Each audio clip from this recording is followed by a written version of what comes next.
3 passport size photos and a valid passport front and back, and the previous passports if any, visa application form, appointment letter, personal cover.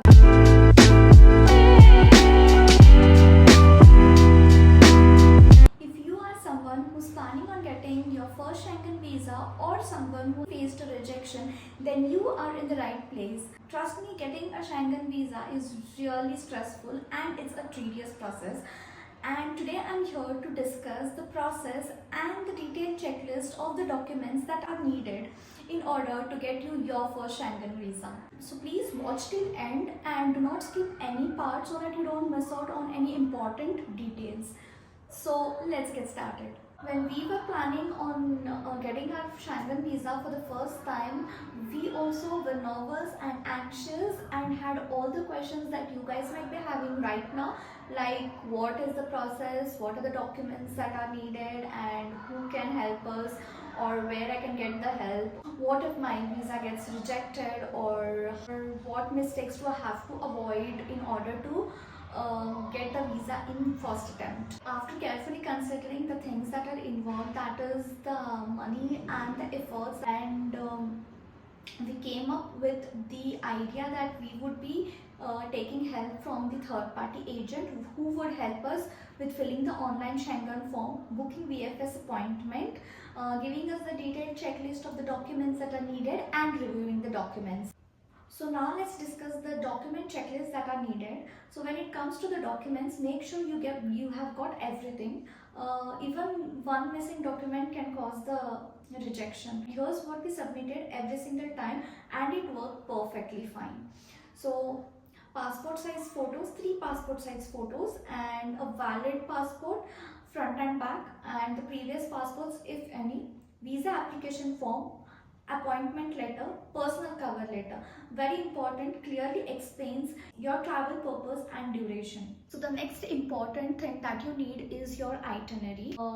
Which date, what city you will be, what are the activities you're doing in that city. If you have any internal travels, attach the flight tickets or the train tickets, whatever your means of transport is. And we also add the activity bookings that we book from the Klook or Get Your Guide, which actually makes the plan look more real and well prepared. Now coming to the financial documents that are needed: 6-month personal bank statement, ITR for last 3 years, proof of the accommodation. Like said before, you will have to book your hotels and your flights well in advance. It's also necessary to have minimum bank balance depending on the country that you're visiting. Now let's discuss the supporting documents that are needed: travel insurance covering the entire trip, visa for the next country if applicable. Other helpful documents is the employment or leave letter. This is again a very important document if you are employed, and if you are going with a third party, you will be given a template or the format in which you will have to submit this employment letter, and you will have to get a sign of your manager and with your company seal. This is going to be a proof that you have a job and that ties back to your home and you have a valid reason to return home.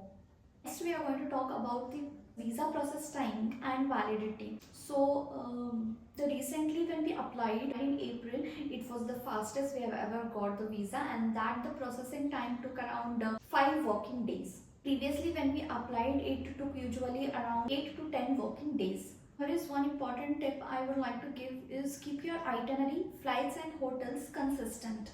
So if you feel that my video has been helpful so far, please do like, share and subscribe.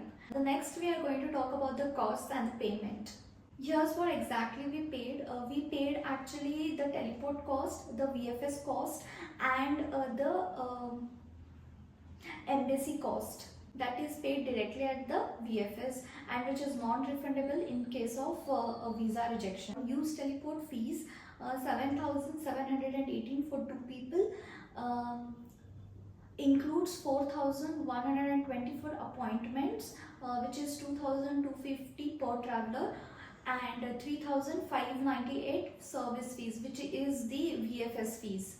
And then the embassy fees is paid at VFS, which is 20,064 rupees for 2 people, which is not refundable in case if your visa is rejected. There's one very important Schengen rule which I want to tell you guys. If you are applying for a visa for a particular country, say France, you should enter through France first and then spend most of your days there. We always follow this and our visas never had an issue. You can fly out from another country though, that's totally fine. After getting our Schengen visas approved for 3 times, we realized it's not luck, it's preparation. Once you understand how the system works, it becomes easier. The key is to stay consistent, be transparent and have the realistic plan that makes sense. I hope this video helps you prepare your Schengen visa with confidence and avoid rejection. And if you feel that my video was helpful, please do like, share and subscribe for more travel tips. Thanks for watching and happy travels. Bye bye.